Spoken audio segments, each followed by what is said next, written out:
नमस्कार शिक्षक साथियों, स्वागत है आपका मेरे चैनल पर। साथियों, 1 अप्रैल 2025 से नया सत्र प्रारंभ हो चुका है। साथ ही महानिदेशक स्कूल शिक्षा द्वारा एक आदेश जारी किया गया है, जिसमें कि कक्षा 2 से लेके कक्षा 8 तक के बच्चों को 3 सप्ताह का रेमेडियल कार्यक्रम आयोजित करना है। उसी संबंध में हम आपसे चर्चा करने जा रहे हैं। साथियों, यदि आप मेरे वीडियो पर नए हैं तो कृपया चैनल को सब्सक्राइब अवश्य कर लें। साथ ही बेल आइकन जरूर दबा दें। आइए देखते हैं। साथियों, सबसे पहले आप कक्षा 2 से लेकर 5 तक के लिए जो आप उपचारात्मक शिक्षण करने जा रहे हैं, उसके लिए अभिलेखीकरण किस प्रकार से करना है, उसके संबंध में हम आपसे बात करने जा रहे हैं। आप कोई भी एक रजिस्टर ले सकते हैं। उसमें सबसे ऊपर आप लिखेंगे उपचारात्मक शिक्षण। इसके बाद आप उसकी परिभाषा लिखेंगे। उपचारात्मक शिक्षण एक सुधारात्मक प्रक्रिया है जो छात्रों के जीवन में आने वाली बाधाओं और विषयगत कठिनाइयों को पहचान कर उनको दूर करने में विशेष सहायता प्रदान करती है। जिस प्रकार एक चिकित्सक पहले मरीज की बीमारी का पता लगाने के लिए परीक्षण करता है, तत्पश्चात उपचार करता है, उसी प्रकार उपचारात्मक शिक्षा में छात्रों के सीखने में बाधक घटकों की पहचान की जाती है। उसके पश्चात उन कठिनाइयों का निदान किया जाता है। तो ये परिभाषा आप लिखेंगे। इसके बाद आरंभिक परीक्षण प्रति यानी जो बेसलाइन क्वेश्चन पेपर में मुख्य क्या बातें होंगी, उसके संबंध में देखते हैं। आरंभिक आकलन, जिसे बेसलाइन आकलन या पूर्व आकलन भी कहा जाता है, इसकी सहायता से प्रत्येक बच्चे के वर्तमान अधिगम स्तर का पता लगाया जा सकता है। फिर आप आवश्यकता अनुसार अपनी शिक्षण योजना बनाकर अधिगम स्तर के अंतर को कम कर सकते हैं। आरंभिक आकलन पेपर बनाते समय कुछ बातों का ध्यान रखना अति आवश्यक होता है। इसके पिछली कक्षा तक की दक्षता अर्थात लर्निंग आउटकम के आधार पर बनाए हों। उदाहरण के लिए कक्षा 3 के आरंभिक आकलन प्रपत्र में कक्षा 1 से 3 तक की मूलभूत दक्षताओं के आधार पर प्रश्न बनाए जाएंगे। इसको आप अपनी कॉपी में लिखेंगे।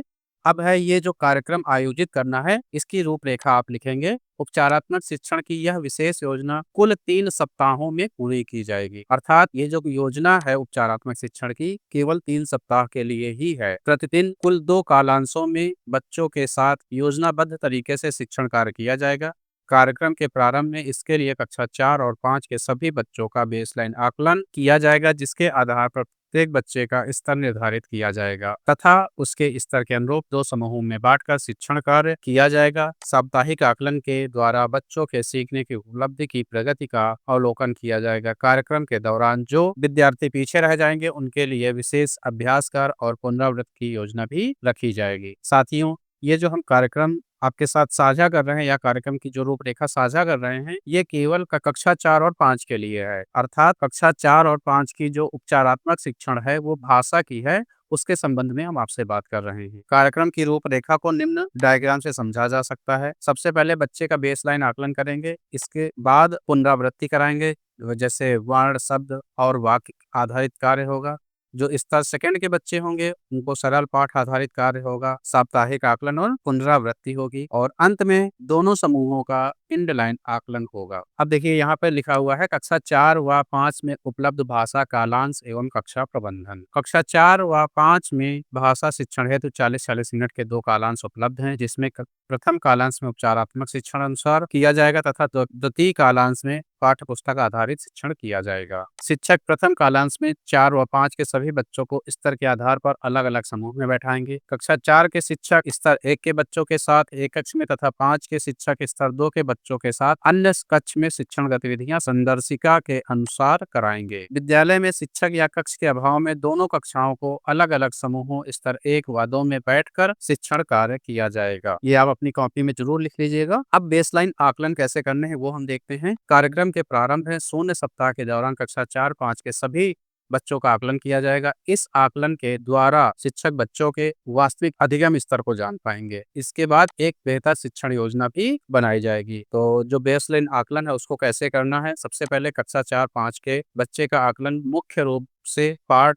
वाक्य पठन पर आधारित होगा। आकलन के लिए एक जांच प्रपत्र तैयार किया गया है। इसमें एक छोटा पाठ है। ये शब्द कक्षा 2 के अधिगम स्तर के पाठ हैं। बच्चों के स्तर को ध्यान रखकर इस पाठ को तैयार किया गया है। ये आपको आगे देखने को मिलेगा। इस आकलन के आधार पर बच्चों के डिकोडिंग स्तर का निर्धारण किया जाएगा। 4-5 के सभी बच्चों का आकलन दिए गए टूल का उपयोग करके किया जाएगा। डिकोडिंग कार्य को स्तर निर्धारण हेतु आधार माना गया स्तर 1 के साथ वर्ण मात्रा शब्द और वाक्य पर काम होगा, जबकि स्तर 2 के साथ सरल पाठ स्तर पर काम होगा। बेसलाइन आकलन कैसे करें? इसके लिए इस आकलन के लिए बच्चों को सहज बनाना जरूरी है। आप सीधे सीधे बच्चों पर आकलन के लिए ना करें। बेसलाइन आकलन के लिए आपको प्रपत्र दिए गए हैं, ये हम आगे आपके पास अभी दिखाएंगे आपको। ये जो पाठ कार्ड है ये भी हम आगे प्रपत्र आपको दिखाएंगे, इसे बच्चों से पढ़वाना है। स्कोरिंग प्रपत्र ये भी आगे आपको मिलेगा। इस प्रपत्र में बच्चे का प्रत्येक शब्द के अनुसार सही गलत लिखा जाएगा। बेसलाइन आकलन के लिए दिए गए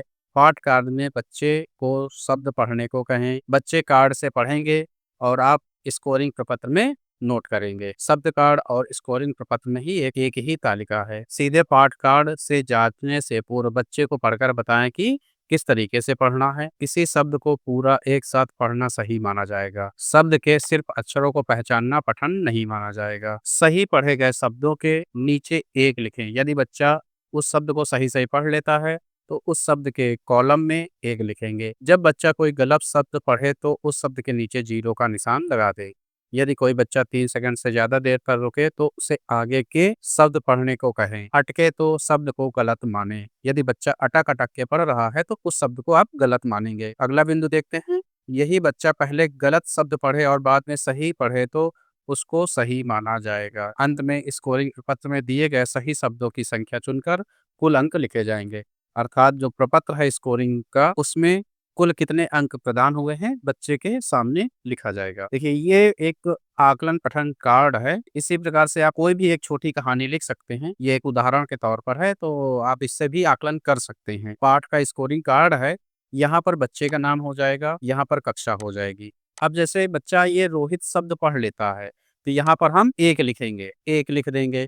अगर बच्चा नहीं पढ़ पाता तो यहाँ 0 लिख देंगे, तो हम इसके नीचे 0 लिखेंगे। इसी प्रकार से आप प्रत्येक बच्चे का आकलन करके और नीचे जो है यहाँ बच्चे का स्कोर कार्ड है, यहाँ पर आप बच्चे का नंबर दे सकते हैं। आकलन के बाद बच्चों का स्तर निर्धारण कैसे करेंगे? सभी बच्चों के आकलन के बाद उसकी उपलब्धि के अनुसार 2 स्तरों में रखना है। स्तर के अनुसार 2 समूहों में विभाजित किया जाएगा। बच्चों की उपलब्धि जो है 15 शब्द या उससे कम शब्द पढ़ना स्तर 1 हो जाएगा और 16 शब्द या उससे अधिक शब्द पहचानना स्तर 2 में आएगा। अब स्तर 1 को देखते हैं। जो बच्चे 15 शब्द या उससे कम पढ़ेंगे उनके साथ स्तर 1 की गतिविधियां की जाएंगे, जिसमें प्रमुख रूप से वर्ण, मात्रा, दोहराना, शब्द पठन, वाक्य पठन आदि पर कार्य होगा। और जो स्तर 2 के बच्चे हैं, जो बच्चे 16 शब्द या उससे अधिक पढ़ पाएंगे उनके साथ स्तर 2 की गतिविधियां की जाएंगी, जिसमें प्रमुख रूप से शब्द पठन और सरल वाक्य पठन पर कार्य किया जाएगा। इसको आप रजिस्टर में लिखेंगे। आगे है कालांश विवरण। जो गतिविधि करानी है